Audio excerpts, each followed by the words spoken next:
Good evening on a weekday where y'all are gonna be getting this in the AM for parts 1 of a 2-part catch-up bullshit bonanza for Snowpiercer, where we're going off with episode 4, Without Their Maker. Now, actually, no. Episode 3 was so integral to what's going on today, we had to build up for it with even more film time. So let's get started, shall we? As I also throw my own headphones on the ground for this. So, episode 4 is where the entirety of this whole big shebang-a-bang, from the murders in third class going all the way back towards who the real culprit is, finally culminates together in a nice, beautiful fucking mess. How? Well, let's dive into it. So episode 3 brings about the death of our good fully showcased, that of the character Eric Soto. Now, I haven't mentioned Eric as of yet throughout these entire retrospectives, because in honesty, nothing of note is really spoken about when it comes to Eric's person. When you dive into the series itself properly, Eric seems like a big deal by the time episode 4 is happening. But you never really know anything about the character leading up to it. Their likes, their dislikes, what their dreams are, what their hobbies are, what their biggest motivations really are, so to speak. And because of it, we're all in the dark about why he is the man-at-arms of the mystery, but not the full culprit, and I keep stating that for a reason. So let's dive into the A-plot first. Now, the A-plot is, of course, focusing on the main mystery itself about, who is the killer for all the things going on in third class with the people getting their genitals cut off, and then being later recycled to be part of a cannibalistic ritual going on between third and, well, everything else. Instead of people trying to uncover the full-blown mystery in like a Twin Peaks manner of fleshing out the whole thing for episodes on episodes, we get the whole big reveal because of Terrence from episode 3 giving away that there was someone from first class that was building towards it all.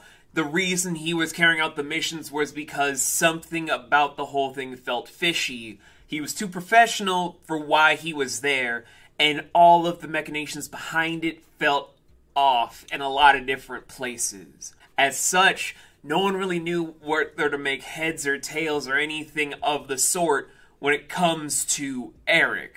With that being said, Layton is already in a pissed off mood because he told Melanie, because of it, the main person that they could talk to when the chronal gets out of their system of Nikki is dead. They're still losing a lot of time trying to find the suspect again because they didn't take the whole thing seriously. As such, third is about to go into an uprising because the last 3 episodes more and more. But what better way to do it than to feed into the fires of revenge in a way of trying to get retribution? Other than strategy is amazing. What makes it even more amazing is the fact that when you take into consideration Daveed Diggs as a person trying to fight against the whole class system, gentrification and whatnot, it makes the whole thing more palpable and more impactful for how well it's delivered. From not only the investigation pieces trying to talk to Audrey from the night car, but also during the section later on his way to First, when they're bogarting all of the finest artworks in history. Many different artworks are just sprawled all over the wall for symbolism's sake, and you can literally taste the rage, the disdain, the absolute gnawing feeling of wanting to just go insane from Layton upon everyone that has that status above him that's been shitting all over his existence since he's been on Snowpiercer. That's how beautiful it is in a giant manner. And it only gets more impactful when he's finally talking to First about trying to find out who it is that could have done it, trying to find out where the bodyguards are, and even picking up on subtle clues to the other mystery that's been propagating around everyone's minds that we, the audience, automatically know the answer to. It's honestly an incredible study that I wish I could dive into a lot more, but we have a murder mystery to talk about. So, really hate Layton because class, and they really just want to not have him solve the murder if it means going through their belongings and their things. So, upon a bunch of snakehair methods from Melanie when it comes to trying to get Layton the ability to investigate the cabin for the Folgers, when it's down to the nitty-gritty of it all, anyone with a keen eye will notice that LJ Folger, daughter to Lila and whatever fuckboy's name is, she seems a little bit too jittery, but also too willing to give a lot away, and is way too cooperative when it comes to Layton. Maybe she has an affinity to him, maybe she's secretly in love with him, and a lot of shippers are gonna go all crazy about that, even though she's portrayed to be younger than Layton by so many years. Maybe she's just insane. Maybe she's just very ditzy. Maybe it's a whole combination of 3 out of those 4 things. You're the one to decide it all. Me, I'm just like, she's just insane. She's insane and probably one of my favorite characters. Seriously, I love LJ. Good God, this woman is goddamn insane. And it only gets more and more insane when the parents are gone and it's just Layton and LJ in Eric's room, but also just a little bit of some music playing. Where the more Layton's there, the more he's dissecting the mystery behind it all. And he figures out the keynote factor. That Eric was just the weapon. He was just the gun. He was just the one executing orders. But the one that in the Folger household. But it's neither the parents nor someone in hospitality trying to cover for the Folgers. It's LJ. Now, when this reveal happened, I was automatically just like, I kind of saw it coming after episode 3. When you watch the series and just see how LJ acts, it's a dead giveaway by the 3rd episode that LJ is responsible. Especially when you see the brutal murders that are going on thanks to Eric. He wouldn't do it unless it was something tied to LJ. Because they have a super close bond that you can tell from the 1st episode. And the 4th episode confirms it by saying that not only was it a bodyguard-client kind of relationship, they were lovers. Boy stuck his pin in crazy ink. So Layton now knows who is responsible, what's going on, and pretty much deduces that LJ is fucking nuts. So, give or take, there's gonna be some problems. Like, he has to figure out how to tell the Folgers and Melanie what's going on, but this is where LJ showcases why she's interesting.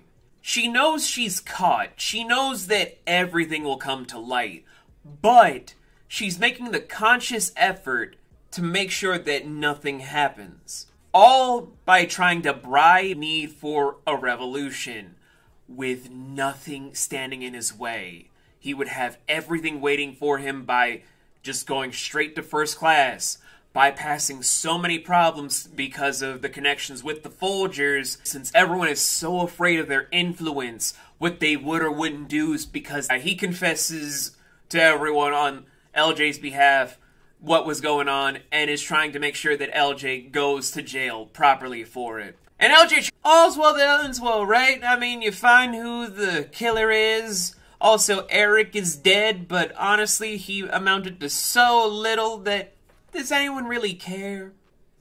Does anyone truly care about Eric at this point? I do. LJ did, because that was her boyfriend, and she, how do I say this without getting in trouble with YouTube? She polished his Emmy, but with everything said and done, with the Folgers automatically on a whole revenge kick because they don't want their daughter to be executed on the train. They don't want their whole name being besmirched like this. We're gonna have to see that for episode 5, which I'll be getting in the evening. But what about that other mystery I told you guys about when it comes to Layton talking to Melanie and the back and forths that they've had for 4 episodes thus far? Well, we're gonna go back to that in a minute. Let's talk about the B plot. The B-plot itself is honestly something that I never thought would be compelling enough because it seemed very standoffish the more it developed. But thanks to all of the intrigue that Layton's given to the tale, and the screen time given to the tale itself to make it even more interesting, we're now seeing Josie take the role of leadership. Pike is in the drawer, Layton is playing train detective and trying to start the revolution up train. But Josie's the only one that seems to have her head on her shoulders about what to do next. Everything that she's doing now with the chip that's going to access doors to go forward up train, how she's going to maneuver with sanitation to then go further up to talk to certain people that used to be tailies now in third, if not second or first class, to make more networks happen. This is where it starts to get more interesting. The tale is given a lot more room to breathe and grow, to kind of give off that air that Layton's not alone. In a lot of revolution stories, that's the backdrop. That's the whole background goodness that you only get nuggets of every now and again. But this is where it's starting to develop even further on. Josie starting up this network thanks to Layton leaving the breadcrumbs for them the last several episodes. They're starting to get more enticing into the overall message, how to get further on with this whole ongoing battle between the bottom of the totem pole to the very peak of the caste system. It is honestly so interesting that I want to dive into this for an editorial, but we don't have time. We don't have time, but I figured we'd talk about the B-plot a little bit, because I know you guys are waiting for the conclusion. So, as the offer brought to him again thanks to Melanie about moving up from the tail to third class and being the official trained detective. But they're doing this in a very Snowpiercer lore. When you go to the sushi room, it's only because certain people either want to savor it for the first of the year, because sushi is very limited because the system that's inhabiting Snowpiercer. Or it's to celebrate big accomplishments in a way that's to celebrate new beginnings, as well as closing out bad chapters. As I have indigestion because I'm still sick. I'm doing this for y'all! Now, why I'm saying this is important is because we're going to come back to this location a few more times in the series. This is very important because the more they're talking in this location at the sushi bar, the more they're celebrating the end of the murder. You still feel like there is a closing event that's arising from their conversations. Layton and Melanie still talking back and forth about closing out the murder, what's to happen next for Layton and for Melanie themselves. And we're only in the 4th episode for a series that has more episodes to come. What is really happening? And that's when Layton uncovers what a few other characters already know, like the people that are already engineers on the train, or Jinju, or Aubrey to a certain extent. Audrey, sorry. Name mix-up. Layton uncovers what probably a lot of people figured he uncovered last episode, that Melanie is Mr. Wilford. Not in that way, but for the reasons why we're not going into yet. There are episodes that will dive into why he's not on the train, what happened to him, is he alive, is he dead, is he really going to be a problem, is he just a phantom? We will address this soon, but as it stands, Layton knows Melanie's biggest secret. That is something that could change the very foundation of Snowpiercer, the very foundation of the series if left unchecked. But here's the kicker. With how much is being built around it, with how much is honestly just foretold in every segment, Melanie has already figured out that Layton figured it out. And so she messed with a little bit of his drinky drink to drug him. The man is fully drugged. He is unable to mercy of his body thanks to whatever the drug or poison was placed inside of it. And with it, he's then unauthorized placed in the drawers, having chronal-based morphine go straight into his system, putting him into a full-blown coma-like status, if not just hallucinogenic-based status that makes it so he cannot escape his mind. He is truly a prisoner to Melanie, and he can't escape it.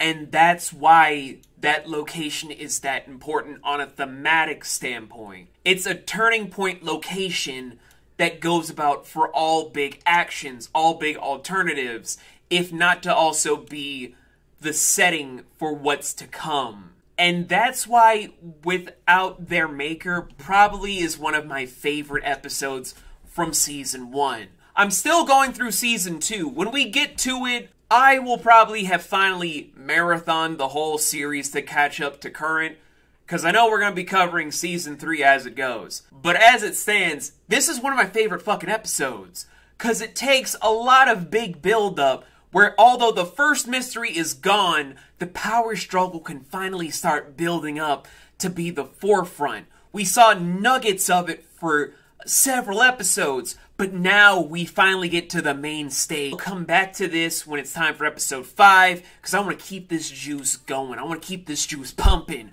So make sure you guys are prepared 1,001 cards deep for even more Snowpiercer Saturdays, as we're having our first and probably only double feature Saturday. I will see you guys later for more. And I hope y'all are ready for some wacky dream segments! Too many homies want to play, Simon Says. Nobody want to play hopscotch. One step, two step, down a couple blocks, till they find a brother staring at the top spot. Everything is gorgeous from the lobby. Everything is lit when you broke. Everything's enormous when you never had shit. I can almost feel the fame. Is this close? I'll be outside like damn.